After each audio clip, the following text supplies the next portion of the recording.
hockey god.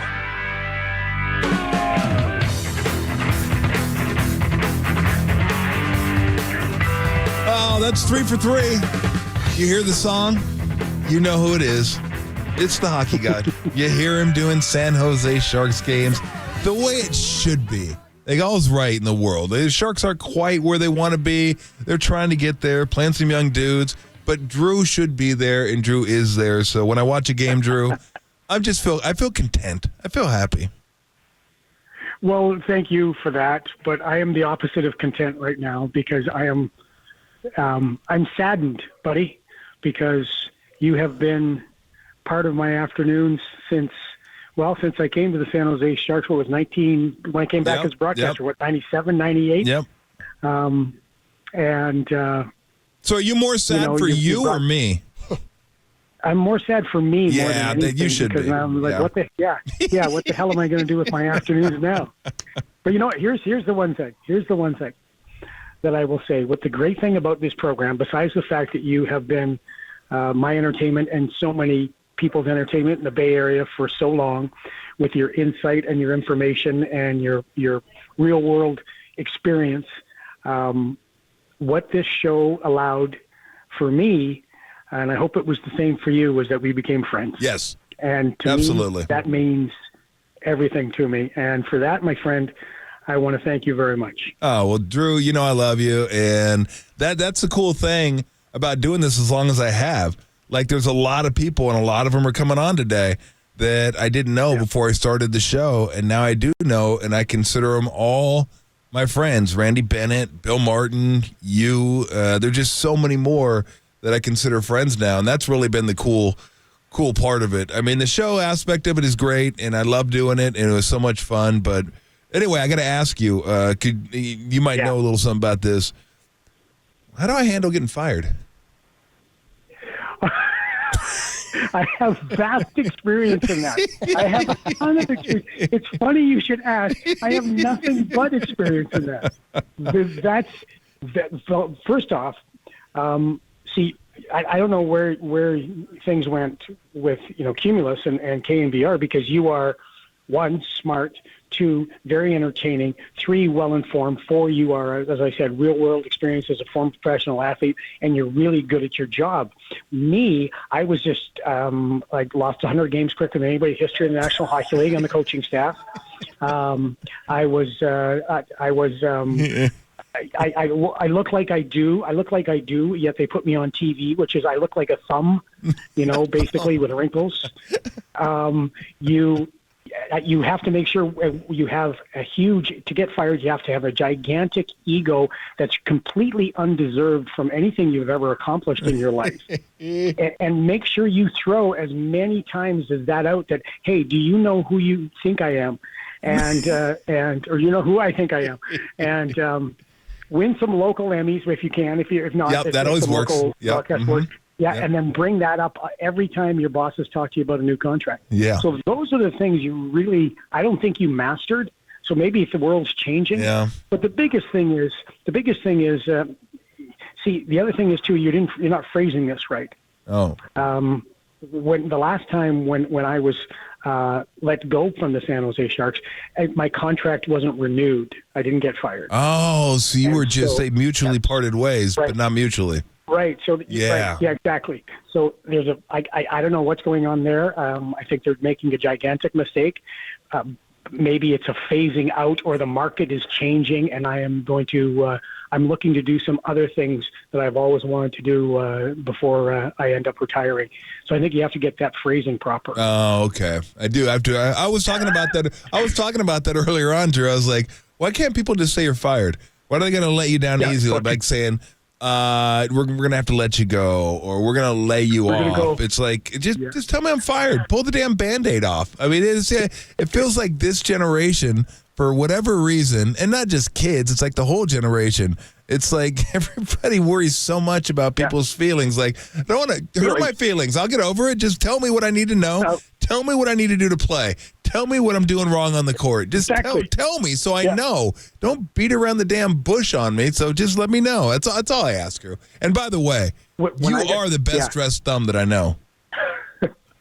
You're sharp. Thanks, buddy. You are sharp. Yeah.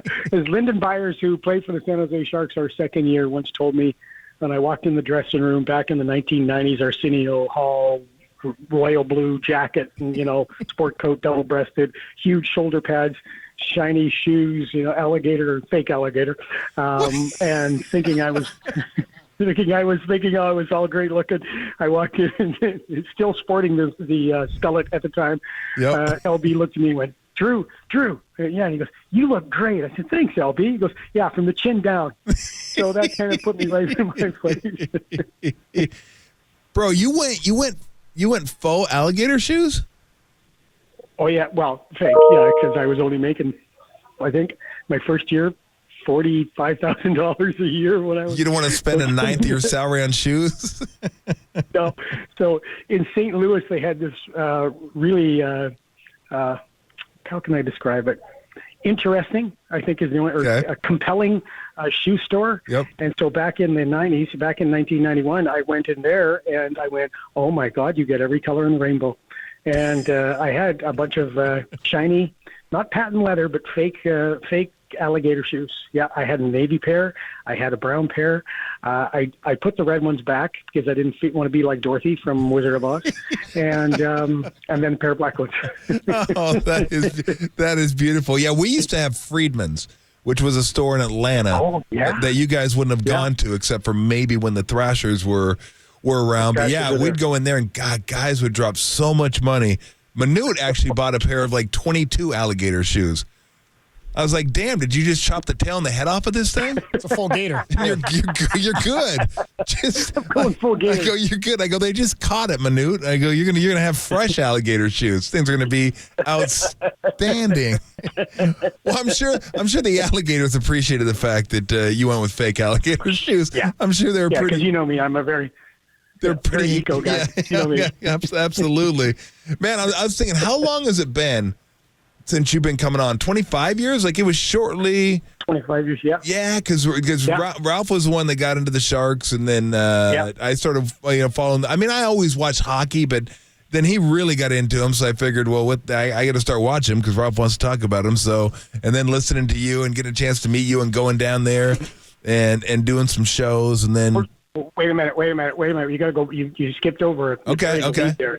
Coming down to you and I going to WWE. Yes, WWF that's right. We did go to WWF. Sitting beside Mike Modano, Grant Marshall, and Daryl Sador, who they were playing us in the playoffs, and you tried to get them drunk, and I think you did a pretty good job. Unfortunately, we lost that series, but you kept bringing down beer. I don't remember that. Beer, and I'm like, I don't remember. We were sitting on the bench. Yeah. Well, they're hockey players. They can handle it. Exactly. Yep. And how many other of your friends actually hosted with you? Because remember, I came in. You guys brought me back for. That's right. And I came in and hosted. Yep. And we hosted a couple. There were a couple of ones. One of them was you and I talking about was when LeBron James got drafted. I'll never forget that. That's when right. LeBron got drafted, you and I were doing it. And then once it was Ratto, you, and me. You just let me. I came in for just a visit, and I was on with you for about a half hour. And then Steve Young came on, and I loved Steve Young. Still do. And you and Ratto were going back and forth, asking him questions. And then Steve goes, "Is Remenda going to ask a question?" And I was like totally panicked. I can't remember what I asked him. I think he was nice. He said, "Hey, that's a good question." And then after that, I would tell everybody, "Yeah, I know Steve Young. I've talked to Steve Young." So you and I, my friend, because of you, I've had some great experiences, and because of you, like I said, I gained a wonderful friend. And now you do have some free time. I do. You can actually come to some games. I absolutely can. Time has been freed up. So yes, I'll definitely get down there and check out the Sharks. Hang out with you. Look, I know you got a game to call, so I appreciate you making the time. And you're in New York, getting ready to take on the Rangers. Sharks taking on the Rangers tonight. So best of luck to the Sharks. Hope to continue to see them make a little bit of progress here and there. And I'll be chatting with you, my friend. Yep. Hey, listen, you are the best. I absolutely love you. You know, how much I respect and admire you. And my friend, I am going to miss you on the air, but hopefully not in life. We can get a chance to get together now. Only if I die, Drew. Only if I die. Okay. Yeah, no, that's not happening. I'm easy. going first. Like I said, my favorite saying, I'm glad I'm on the back nine. Love you, Drew. Take Love it you easy, too, pal. I'm going to miss you. I miss you, too. Okay.